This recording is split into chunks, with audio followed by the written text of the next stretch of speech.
आज हम लोग प्रसिद्ध कहानीकार मुंशी प्रेमचंद जी की कहानी दुनिया का सबसे अनमोल रत्न की समीक्षा करेंगे।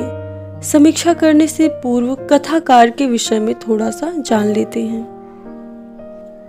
मुंशी प्रेमचंद हिंदी के युग प्रवर्तक रचनाकार हैं। साहित्य के क्षेत्र में उनका विशेष योगदान है। इन्होंने अपनी कहानियों के माध्यम से लोगों को साहित्य से जोड़ने का कार्य किया।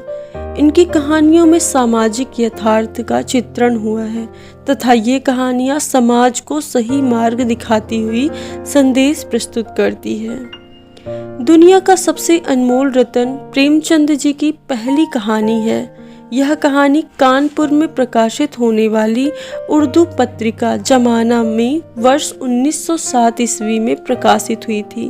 बाद में यह कहानी प्रेमचंद के कहानी संग्रह सोजे वतन में संकलित की गई।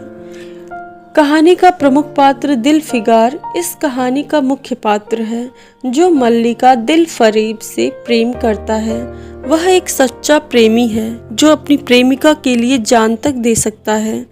कहानी की दूसरी प्रमुख पात्र दिल फरेब, जो कि कहानी की प्रमुख स्त्री पात्र हैं, जो एक महल की मल्लिका हैं। वह अत्यधिक सुंदर तथा रूपवती स्त्री हैं। तीसरा पात्र काला चोर, जो कि कैदी है, कहानी का एक अन्य पात्र है जिसने अनेक बेगुनाहों की हत्या की है। उसके दिल में थोड़ा भी रहम और दया नहीं थी, इसीलिए उसे कैदी बनाकर फांसी दी जा रही है। कहानी का अन्य पात्र एक बुजुर्ग व्यक्ति, जो दिल फिगार की हिम्मत तथा हौसला बढ़ाता है। दुनिया का सबसे अनमोल रत्न प्रस्तुत कहानी में दिल फिगार अपनी प्रेमिका दिल फरेब से सच्चा प्रेम करता है। इसी प्रेम को परखने के लिए प्रेमिका उसकी परीक्षा लेती है तथा उसे दुनिया का सबसे अनमोल रत्न लाने को कहती है।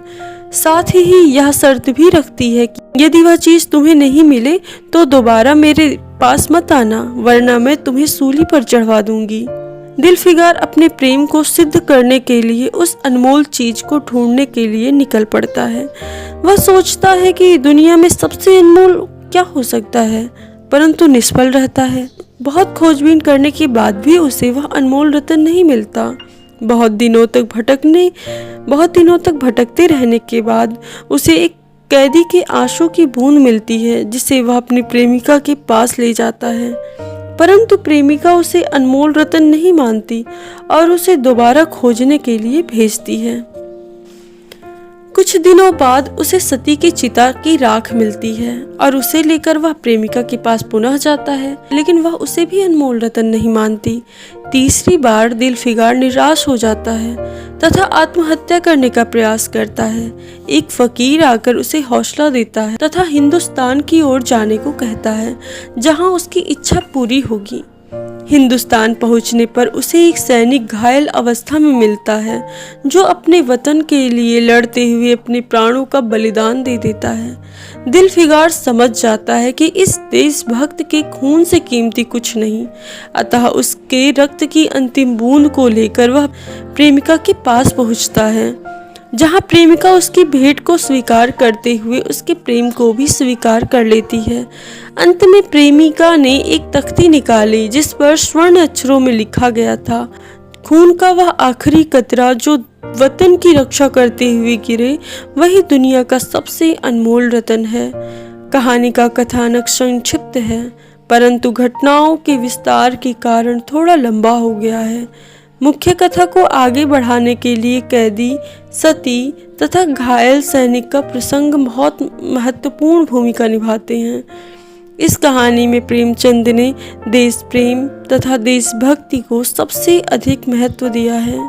देश की रक्षा करते हुए शहीद होने वाले सैनिक के रक्त के सम्मुख सभी चीजें तुच्छ हैं, यही बताना लेखक का उद्देश्य है। घायल सिपाही द्वारा देश की रक्षा के लिए अपने प्राणों का बलिदान दे देना उसके सच्चे देशभक्त होने का परिणाम है।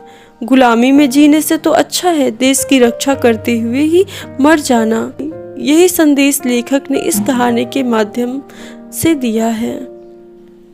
प्रस्तुत कहानी की भाषा उर्दू शब्दावली से युक्त है, जिस कारण कहानी में उर्दू तथा अरबी फारसी के शब्द अधिक आए हैं।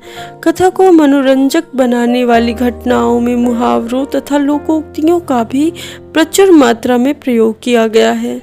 इस प्रकार कह सकते हैं कि दुनिया का सबसे अनमोल रत्न कहानी देश प्रेम का संदेश देने वाली कहानी है। इसी कारण अंग्रेज सरकार ने सोजे वतन, जिसमें वह छपी थी, की प्रतिलिपि जब्त कर ली थी, ताकि लोगों में देश की स्वतंत्रता के लिए कोई चिंगारी न जागे। हम आशा करते हैं कि मुंशी प्रेमचंद जी के द्वारा लिखी गई कहानी दुनिया का सबसे अनमोल रत्न की यह समीक्षा आपको समझ में आ गई होगी। धन्यवाद।